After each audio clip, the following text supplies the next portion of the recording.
네, 이번 영상에서는 페이지 1487페이지 수군터널 증후군에 대해서 공부하도록 하겠습니다.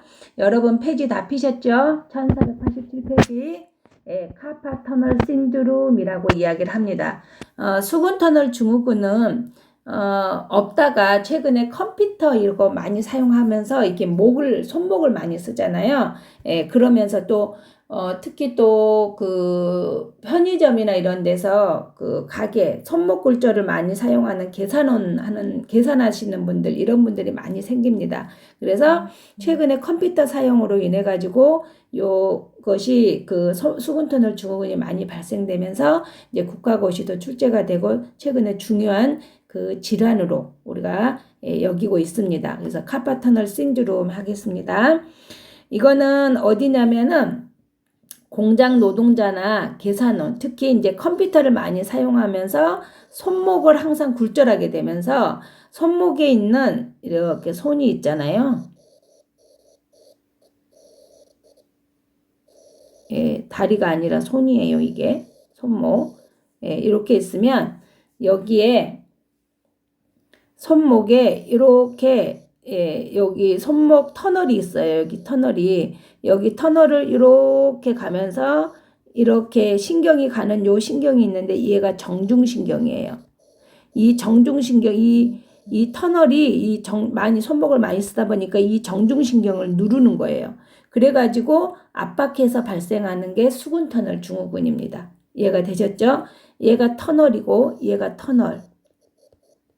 카파터널이고 이 카파터널 안에 정중신경이 있는데 이 정중신경을 이게 정중신경이에요. 이 정중신경이 이렇게 하면서 많이 사용이 되다 보니까 생기는 겁니다. 다시 한번 설명드리면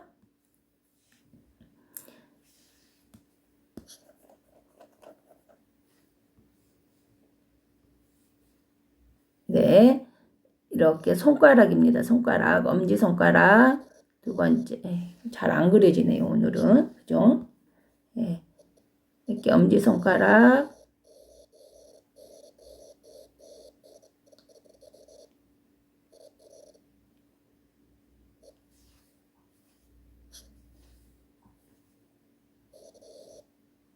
이렇게 있잖아요. 그러면 얘가 여기에 있는 이 터널이 무슨 터널이라고요? 카파터널이라고요. 카파터널이 있는데 근육으로 이렇게 해서 신경이 지나가도록 터널이 만들어져 있어요. 근데 여기에 이렇게 해서 지나가는 요 터널, 요 신경이 하나 있는데 이 신경이 뭐냐면 정중신경이에요. 이해가 되셨죠? 그래서 여기 카파터널이 있고 근데 손목을 많이 쓰니까 이 터널의 문제가 터널이 앞 밑으로 이제 처지게 되면서 이 정중신경을 누르게 되는 거예요. 그러면서 압박이 발생되는 게 이제 수군터널 증후군입니다. 이해가 되셨죠? 무슨 말인지? 그래서 엄지, 시지, 중지 부위에 자결감이나 무감각, 통증이 발생되는 거예요. 그러니까 손가락에 결국은 요 자결감이나 무감각이나 통증이 발생되는 것이 수군터널 증후군인 거죠. 그래서 티넬 징후하고 팔렌 검사를 하게 되는데 요 티넬 검사랑 팔렌 검사가 해서 거기에 통증이 발생을 하게 되면 우리가 수군터널 증후군이라고 이야기를 합니다. 그래서 그 티넬 증후군은 어떤 거냐면은요. 손목을 가볍게 두르렀을 때 손과 손가락의 저림 감각이 느껴지는 거예요. 그리고 팔렌 검사는 손목을 20에서 30초 강하게 굴곡을 시킨 다음에 엄지 집게 가운데 손바닥에 통증이나 저림 감각이 발생되는 것을 우리가 팔렌 검사라고 하는데 이해해요.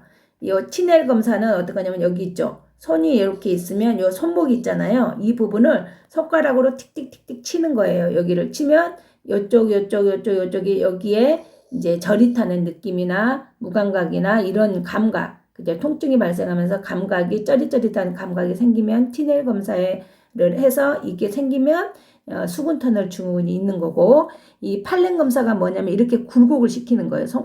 손목을 굴곡을 시키면 요 손가락이랑 여기 부분에 통증이 손바닥부터 해가지고 통증이 발생하게 되면은 이게 수분 터널 증후군이라는 거예요. 이해가 되셨죠? 그래서 티넬 검사랑 팔렌 검사를 해서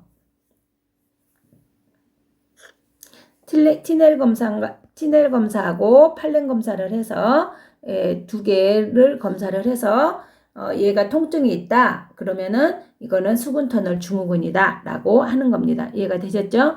그러면 약물요법은 뭐 있을까? 아프니까 진통제 쓰겠죠? 그 다음에 특히 피리독신 비타민 B6를 투여를 하면은 얘가 좀 효과가 이제 피리독신이 신경을 좀 해주는 그런 역할을 해주거든요. 신경을 만드는. 그래서 비타민 B6를 투여를 하게 되면 조금 이 통증이나 이것이 좀 좋아진다고 합니다. 그래서 피리독신을 투여를 하고요. 수술요법으로는 수분 터널 이완술. 아까 손이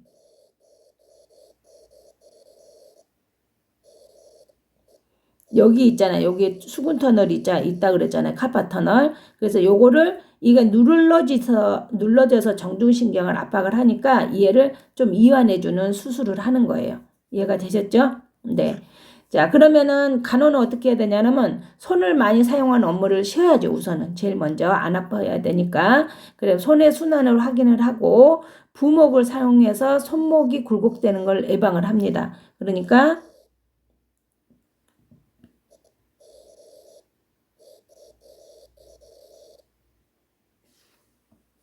이게 아니네요. 그죠? 예.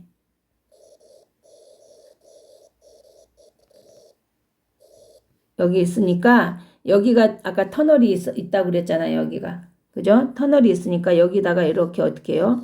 예, 여기다가 이렇게 부목을 대주는 거예요. 그러면은 굴곡이 돼요? 안 돼요? 안 되겠죠? 예, 그래서 이제 이렇게 해가지고 대줘서 굴곡이 되지 않도록 여기다 부목을 대주는 거고 염증 징후가 있는지 없는지를 확인을 해야 됩니다. 이제 제일 중요한 건 손목을 사용 안 하는 게 좋고 손목을 사용해야 된다. 그러면 부목을 대줘서 손목이 굴곡되지 않도록 해줘야 됩니다. 이해가 되셨죠? 그래서 앞 시간에 배웠던 디스크하고 지금 수분 터널 증후군을 여러분들이 배우셨습니다. 되셨나요? 네. 그 다음에 또 저희가 공부를 해야 될 게 뭐냐면 3차 신경통하고 안면신경 마비를 배우려고 합니다. 3차 신경통은 페이지 1485페이지, 그 다음에 안면신경 마비는 1486페이지에 있습니다. 그림도 잘 나와 있고요. 원인이랑 이런 것들이 잘 되어 있습니다. 그래서 여러분들이 교재랑 같이 공부를 해 주시길 바랍니다. 자, 교재 책 펴셨죠? 1485페이지 펴셨나요? 네. 자, 가겠습니다. 자, 3차 신경하고 여기는 안면신경을 우리가 공부를 하는 거예요. 3차 신경은 뇌신경 몇 번째예요? 예, 뇌신경 5번째. 예, 신경이 그 그림 기억나시죠? 그 다음에 안면신경은 뇌신경 몇 번이에요? 7번이죠. 7번. 그죠? 그래서 CN 얘는 5번 신경, 얘는 CN 7번 신경. 예, 생각나시나요? 그래서 CN 5번 신경은 뭐 한다 그랬어요? 얼굴에 감각을 담당을 한다 그랬고 CN 7번 신경은 얼굴에 뭘 담당한다 그랬어요? 근육을 담당을 한다 그랬죠. 그래서 얼굴의 감각과 얼굴의 근육을 담당하는 신경에 문제가 생겨서 나타나는 질병들입니다. 지금 배울 질병들은. 자, 먼저 3차 신경 트리제미날 뉴랄지아라고 합니다. 트리제미날 뉴랄지아. 영어로도 꼭 알아두세요. 트리제미널 뉴로가 신경이잖아요. 그래서 뉴랄지아라고 하면 통이니까 지아. 그죠? 그래서 트리제미널 뉴랄지아라고 해서 원인은 정확하지가 않아요. 원인 먼저 볼게요. 얘가 3차 신경이 보면은 여기에서 3차 신경 핵이 있어서 여기에서 나와서 제가 지난번에 3차 신경이라는 이름이 왜 3차 신경이냐면 5번 신경인데 CN 5번 신경이잖아요. 5번 신경이 나와서 위 이마 쪽으로 갈래 하나, 그 다음에 가운데로 갈래 하나, 입 아래로 하나 이렇게 해서 갈래가 크게 3개로 나가요. 그래서 이의 이름이 3차 신경이 되는 거예요. 그래서 얼굴 전체에 감각을 담당하는 신경입니다. 근데 원인이 뭔지는 모르겠지만 원인에 상관없이 5번 신경에 혈관이 압박이 되거나 5번 신경의 수초가 탈락이 되거나 감염이나 종양 등으로 인해서 CN5번의 뇌신경이 자극을 받아서 발생을 하게 되는 게 3차 신경통입니다. 얼마나 아팠으면 통증이 질환이 되겠어요. 그죠? 우리가 두통도 질환이지만 3차 신경통이 그만큼 아파요. 굉장히 아픕니다. 그럼 어떻게 아프는지 증상을 한번 볼게요. 증상이 발작성 통증 양상이 보입니다. 눈 아래나 눈 아래 앞면 아래쪽 부분이 또 이마보다 아래쪽 부분에 좀 더 많고요. 발작성 통증이니까 굉장히 저기죠. 급작스러운 심한 통증이 발생을 하고 칼로 베는 듯한 타는 듯한 칼로 베일 정도로 아프다고 생각을 해보세요. 그럼 얼마나 아프겠어요? 그 통증이 느껴지시죠? 칼로 베는 듯한 타는 듯한 막 얼굴이 막 타 들어가는 그런 느낌의 심한 통증이 발생을 하는데 언제 이 통증이 발생하냐면 차거나 더운 환경에 노출됐을 때 해요. 그러니까 밖에 나갈 찬 공기가 얼굴에 딱 닿았을 때 겨울에 또 여름에 나 밖에 나갔는데 더운 공기가 얼굴에 딱 닿았을 때 이때 이제 통증이 이게 밖에 나갈 수 있겠어요, 없겠어요? 그죠? 없겠죠. 그리고 찬 음식 더워가지고 찬 음식을 먹고 싶은데 찬 음식이 들어가거나 아니면 뜨거운 음식을 먹었을 때도 이게 돼요. 그러면 음식도 잘 먹을 수 있겠어요? 없겠어요? 없겠죠. 특히 또 이제 양치하고 세수할 때 양치랑 세수할 때 찬물로 얼굴을 씻거나 뜨거운 물로 얼굴을 씻을 때 이거 닿게 되면 또 아파요. 그러니까 이럴 때 차거나 뜨거운 거리 닿기만 하면 얼굴에 닿기만 하면 아픈 거예요. 그러니까 밖에 나가는 것도 어렵고 음식 먹는 것도 어렵고 세수하고 양치하는 것도 어렵고 그렇죠? 예, 그러다 보니까 이런 부분들에 문제가 생기는 거죠. 그리고 눈이 급격히 감기도록 하기도 입이 이제 뒤틀려요. 입이 뒤틀리기도 하고 얼굴을 만지거나 말하는 것이나 저작하는 거, 씹는 것도 깊이가 되게 돼요. 아프니까. 그죠? 그러다 보니까 개인 이상이 굉장히 불량하고 양치하기 싫으니까 안 하겠죠. 아픈데 어떻게 양치를 하겠어요. 그죠? 세수하는 것도 물이 닿게 되면 아프니까 안 하게 되고. 그죠? 그리고 통증이 심하니까 굉장히 피로하고 허탈하고 삶의 질이 저하되는 그런 증상들이 나타나게 됩니다. 이해가 되셨죠? 근데 얼마나 아프겠어? 굉장히 아프대요, 이게. 자, 그러면 검사는 뭐를 해야 되냐? 이게 MRI 찍어보고 뇌혈관 조영술을 합니다. 그래서 신경 쪽에 그쪽에 문제 혈관들이 제대로 가고 있는지 안 가고 있는지. 자, 치료로는 얘가 아프잖아요. 3차 신경통이면 우리가 뭘 써야 돼요? 진통제를 써야 되잖아요. 그쵸? 워낙에 진통제를 써야 되는데 이거는 진통제를 쓰는 게 아니라 얘가 중요합니다. 우리가 앞에 보였던 항경련제를 쓰게 됩니다. 그래서 제일 많이 쓴 게 카바마제펜, 체그렐톨과 페니토인, 딜라틴. 우리가 이거 지난 시간에 다 배웠죠? 예, 간질에서 배웠습니다. 에필lep시 할 때. 예, 항경련제를 써야지만 통증이 완화가 된대요. 얘가. 그러니까 그 정도로 아프다는 거죠. 진통제로는 안 된다는 거예요. 근데 우리가 항경련제 먹었을 때 지난번에 이야기했죠. 졸음, 인지, 골수 억제도 하고 간독성도 있고 치아 우식증도 있다 그랬죠. 예, 그래서 이제 의식 상태나 CBC나 LFT 그다음에 또 어디를 꼭 방문하라 그랬어요. 그죠? 치과 방문해야 된다고 지난번에 이야기했습니다.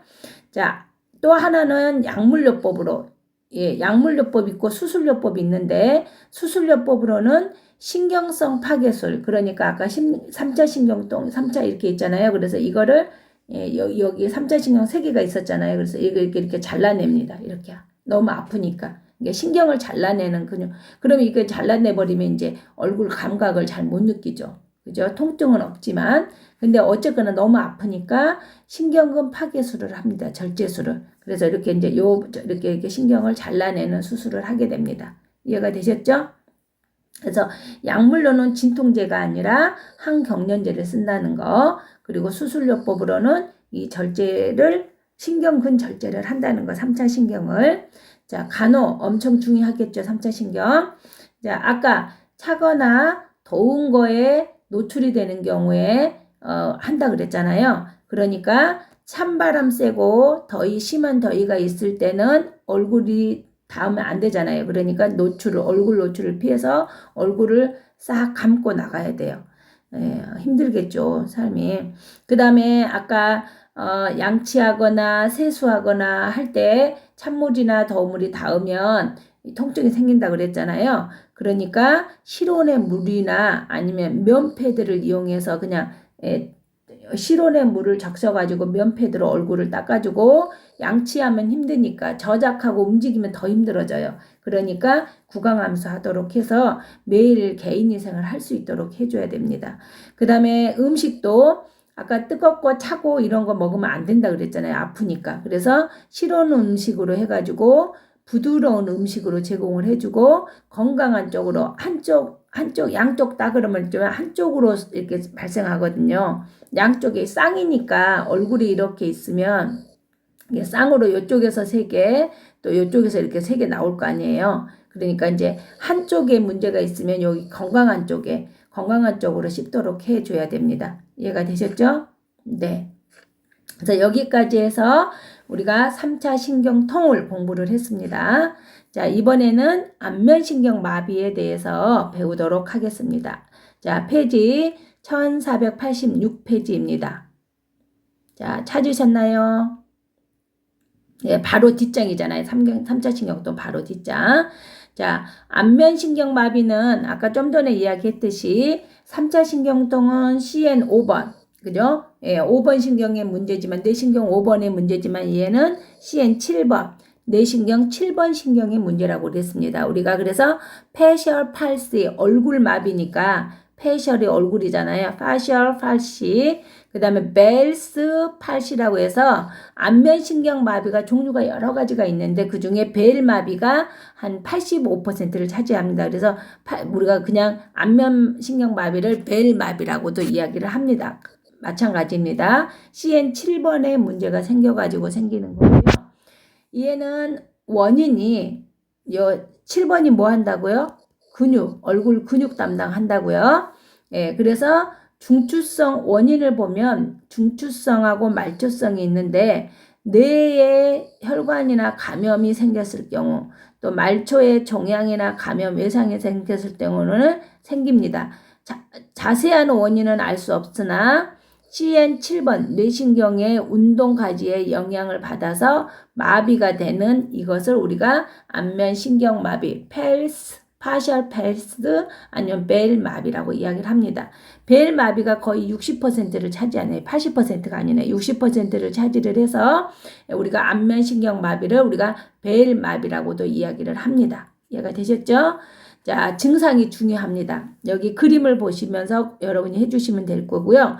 이마에 주름을 만들 수가 없어요. 그러니까 얘 벨 마비도, 안면신경 마비도 이렇게 보면은 7번이니까 이쪽에서 쌍으로 나올 거 아니에요. 그래서 이제 한쪽에 생길 가능성이 높습니다. 그래서 한쪽이 생기면 한쪽에 이마에 주름이 만들 수가 없고, 눈이 완전히, 왜냐하면 이게 신경을 써야지 주름이 딱 생기잖아요. 근육이. 근데 근육을 움직일 수가 없으니까 주름을 만들 수가 없죠. 그 다음에 눈이 이렇게 안검하수처럼 여기 눈 근육을, 눈을 뜨고 올리고 이렇게 근육을 움직여야 되는데 안 되니까 눈이 완전히 감기지가 않겠죠. 그 다음에 눈동자를 위로 올라가고 청각에 과민 증상이 생깁니다. 청각 이상이 생기면서 귀 뒤쪽에 통증이 발생하는 청각에 과민 이상이 생기고, 얼굴 한쪽에 근육이 마비되고, 이 7번 신경이 미각도 담당을 하죠. 미각. 우리가 미각 몇 번 한다 그랬어요. 미각이. 예, 미각은 3분의 2가 7번 신경, 미각의 뒤쪽 3분의 1이 9번 신경이라고 그랬잖아요. 그러니까 앞에 3분의 2를 또 7번이 담당하니까 미각에도 장애가 생기겠죠. 그렇죠? 그 다음에 식사나 양치질, 음식, 물 등이 흐르겠죠. 왜? 한쪽이 근육이 안 되니까. 그래서 발음이 부정확하고 입이 삐뚤어지게 됩니다. 그래서 이 그림에 보시면 여기 눈이 제대로 안 경기고, 여기에 뭐가 안 생겨요. 주름이 안 생기고, 귀에 아까 청각에 예민해지면서 귀 뒤쪽에 통증이 생기고, 입이 삐뚤어지면서 한쪽이 축 늘어지게 돼요. 그러니까 그쪽으로 음식이 먹으면 새게 되고, 그죠? 음식의 맛이나 미각이 떨어지게 되고. 예, 자, 다 이해가 되셨나요? 증상? 다 됐어요? 안 됐어요? 예, 다 됐죠? 네. 자, 그러면 검사는 어떤 거를 해야 되는지 볼게요. 검사는 CT나 MRI로 이제 뇌병변이 있는지를 확인을 하는데 여기는 중요한 게 이겁니다. 증상 있죠. 방금 말했던 요 증상. 자, 이마에 주름이 없어지고 그 다음에 눈이 잘 안 감기고 한쪽이 툭 입술이 삐뚤어지고 그러면서 그쪽으로 새고 그 다음에 미각에 이상하게 생기고 청각에 약간 과민 반응이 일으키면서 귀 뒤쪽에 통증도 생기고 이런 증상, 이 증상으로 인해서 우리가 안면신경 마비라고 판단을 할 정도로 증상이 중요한 거죠. 그렇죠? 그래서 이건 굉장히 증상이 중요합니다. 안면신경 마비, 벨마비. 이해가 되셨죠? 자, 약물요법하고 치료로는 약물요법하고 수술요법이 있는데 약물요법으로 한 85%가 완전 회복이 된대요. 그래서 여기 약물로는 아프니까 진통제 쓰고요. 이해를 많이 씁니다. 스테로이드. 그래서 스테로이드로 프레드니솔론이나 덱사메타손, 덱사나 피엘이나 덱사메타손을 제일 많이 씁니다. 그래서 이제 순환도 도와주고 부종도 감소시키면서 우리가 해주는 거죠. 그 다음에 수술요법으로는 영구적으로 안면 마비가 발생될 수, 눈을 감도록 하는 부신경, 그 다음에 설화신경 여기에 맞춰서 그러니까 그 부분이 잘 안 되는 경우에 거기에 맞춰서 수술요법을 문합수를 같이 여기 이제 부신경이나 설화신경, 안면신경 문합수를 같이 안면신경하고 요해랑 부신경이랑 안면신경이랑 설화신경이랑 이렇게 해가지고 수술을 하는 그런 문합수를 같이 합니다. 근데 이제 대부분은 요 스테로이드 약 쓰면은 대부분 낫으면 완치가 많이 됩니다. 그래서 요 스테로이드를 많이 쓰고요. 자, 간호로 갈게요. 냉찜질, 온찜질. 근데 여기는 이제 감염이 아니면은 온찜질을 많이 해줍니다. 그래서 통증을 감소시키고 마사지를 해주고 제일 중요한 건 눈이 안 감기잖아요. 그죠?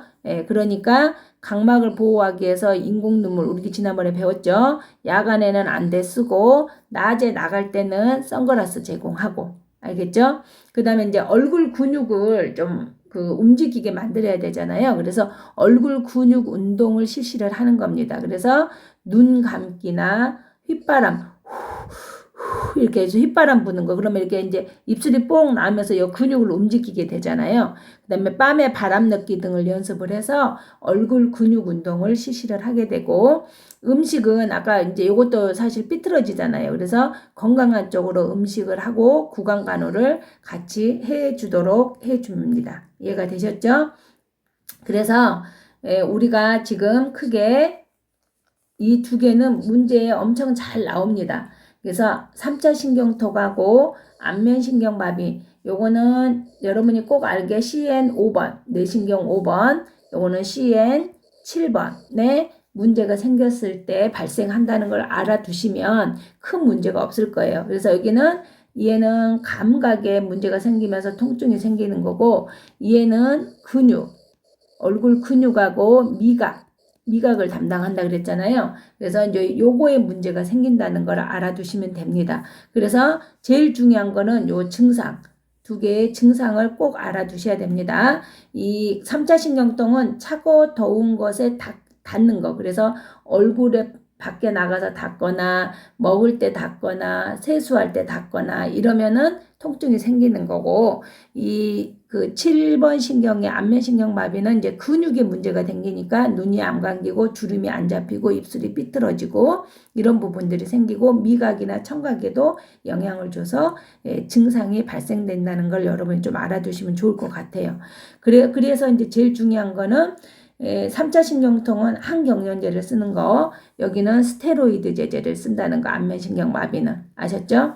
그 다음에 중요한 거는 간호입니다. 간호는 엄청 중요해요. 그래서 환자가 이 3차 신경통은 차고 더운 것에 노출이 안 되도록 그래서 미지근한 걸 되도록이면 써서 해줘야 되고요. 그 다음에 CN치발 안면신경마비는 이제 근육 운동을 할 수 있도록 눈 감기, 휘바람 불기 뭐 이런 것들 해줘야 되고 제일 중요한 거는 그 음식이잖아요. 그래서 음식을 건강한 쪽으로 먹도록 하고 거기에 꼭 반드시 구강 간호가 이루어질 수 있도록 해줘야 됩니다. 이해가 되셨죠? 그리고 수근터널 증후군은 이제 손목이 정중신경에 문제가 생겨서 생긴다는 걸 알아두시면 나머지는 여러분이 다 알 수가 있습니다. 이해가 되셨나요? 여기까지 해서 이번 강의를 마치도록 하겠습니다. 한번 꼭 복습해 주시고 책에 있는 내용도 꼭 한번 봐주시길 바랍니다. 아셨죠? 네, 수고하셨습니다.